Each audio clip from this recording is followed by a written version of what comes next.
menyelenggarakan dan mengatur majlis ilmu yang disebut majlis ta'lim. Nah, boleh punya dua sifat. Ini yang belum saya bahas kemarin. Sifat pertama, majlisun khas, pengajian khusus. Terlihat dari sana ini? Ya, bagus. Iya, sana ada aja yang lihat tuh. Ya, memang belum saya tulis. Tapi belum saya tulis sudah kelihatan. Itu imannya sudah sampai ke titik yang entah di mana. Pengajian. Ya, belum saya tulis sudah kelihatan. Pengajian itu bisa dibagi dua. Ya. Yang pertama pengajian yang khusus. Kedua pengajian yang umum. Ini. Yang khusus dibagi dua lagi. Ada yang terkait dengan gendernya. Ya. Misalnya khusus pengajian ibu-ibu saja. Khusus pengajian bapak-bapak saja. Artinya kan dikhususkan.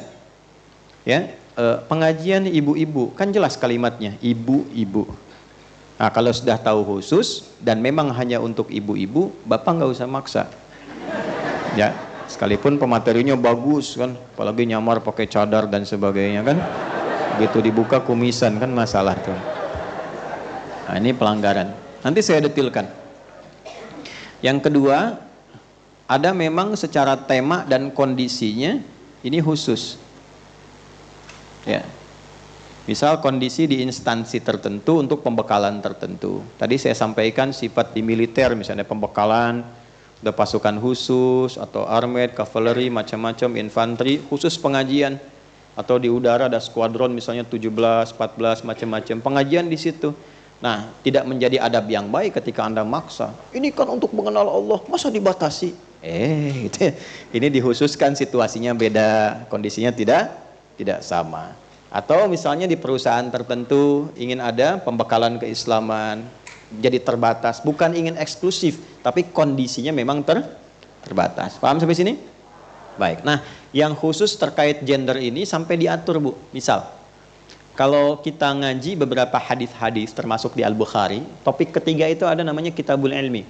Jadi di Al-Bukhari itu ada 97 topik. Terus dijadikan sangat sistematis terkurikulum.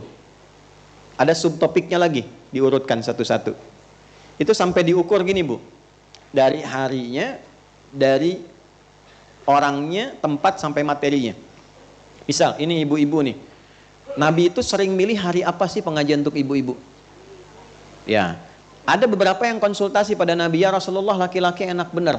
Dapat pengajian tentang hadis, dapat arahan tentang ini. Kami bagaimana perempuan? Nabi menyebut, ya udah kumpul di hari ini di tempatnya si fulanah. Itu tempat tuh sampai dirinci, sampai ke detilnya. Nah, jadi ibu pun boleh tukeran tempat di sini, tapi dilihat dulu yang punya rumah, dia sedang gelisah enggak, sedang punya masalah enggak, sedang nyaman enggak. Jangan sampai sudah ada beban, walaupun kebagian ketempatan, tapi sedang punya beban, jangan dibebani lagi. Tapi dibuat dengan konsep yang lain. Dia sampai sebegitunya. Sampai nanti Nabi melihat situasinya. Oh, si fulanah lagi begini. Itu sampai Nabi katakan, ya ada seseorang yang punya anak dan dia kelelahan merawat anaknya itu. Sampai Nabi langsung komen, ya seorang perempuan, seorang istri yang memiliki 3 orang anak. Si ibu itu punya 3 anak. Lalu mengatakan, Nabi lanjutkan, ya anak itu dididik dengan baik, bahasa tafsirnya demikian, maka anak itu akan menjadi hijab bagi ibu itu di akhirat kelak dari ancaman neraka. Lalu seorang ibu tanya lagi, ya Rasulullah, kalau 2 gimana? Karena anak ibu ini 2. Ya, maka Nabi langsung jawab 3 kali, isnaini, isnaini, isnaini. Yang 2 juga, yang 2 juga, yang 2 juga. Maksudnya kalau benar merawatnya, didekatkan sama Allah, dikenalkan sama Allah, itu investasi tinggi, Bu. Allah itu nilai, begitu di hari kiamat dihisab, anak-anak itu menjadi hijab dari neraka tuh. Ya, dan dia nanti akan menggandeng tuh. Nanti menggandeng itu di Quran surat 13 ayat 23 sampai 24.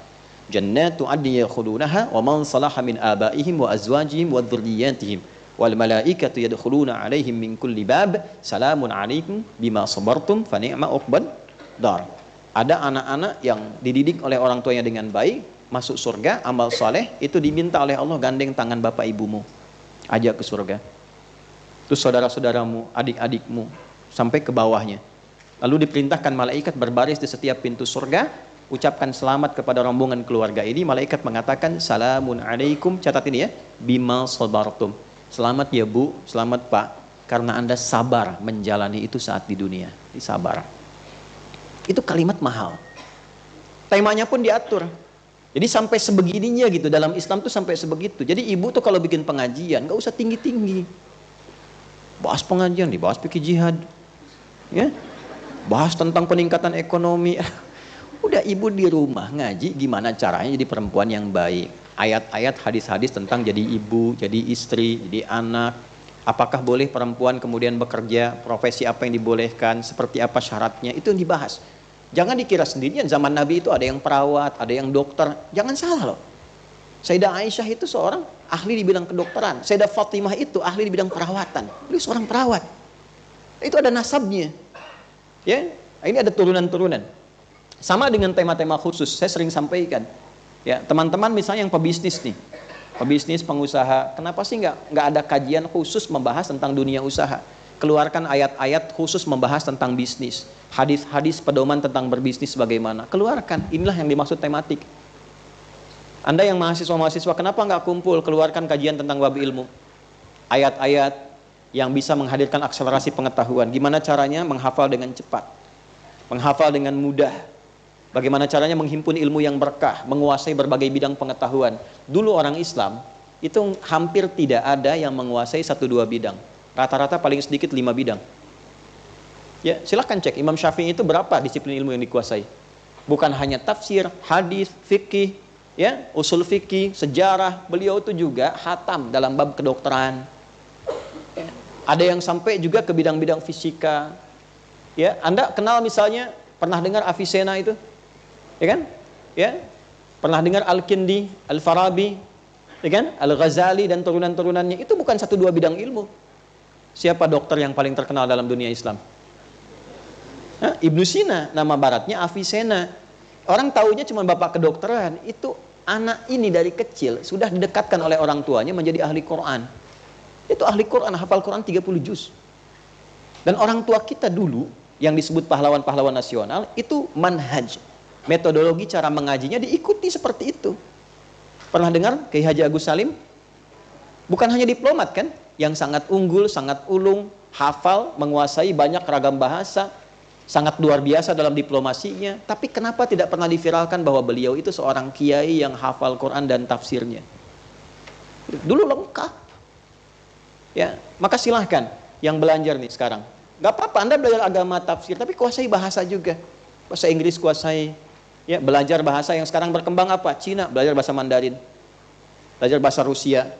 Belajar, tingkatkan, buka gerbang pengetahuan. Ibnu Abbas itu belajar bahasa Persia 3 hari dikuasai. Terserah Anda bilang terserah Anda. Pokoknya 3 hari itu selesai. Nah, gimana caranya? Nah, itu nanti ada babnya, makanya ngaji, belajarnya yang betul. Ya, saya bicara begini karena ketika dicoba baru dapat sedikit tuh rasanya beda gitu. Rasanya beda. Oh, ini loh rasanya enak banget. Ya, ini poin yang mau saya sampaikan. Ini pengajian khusus. Nah, yang umum ini seperti ini. Pengajian-pengajian umum, tabligh akbar dan sebagainya. Itu sifatnya beda-beda. Ya, nah, sifatnya bisa berbeda. Dan nanti yang sampainya pun bisa tidak sama. Kalau saya kan sifatnya selalu mengatakan ngaji.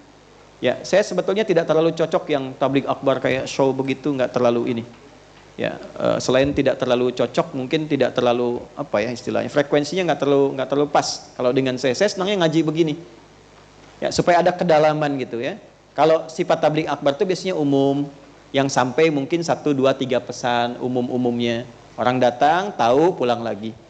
Itu bagus, manfaatnya ada, cuma segmennya bisa beda-beda.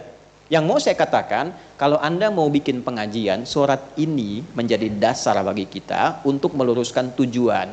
Apa misi yang mau dicapai? Targetnya apa? Jangan sampai bikin pengajian, baik di rumah ataupun tempat, tapi nggak jelas. Yang mau diraih apa? Objeknya siapa?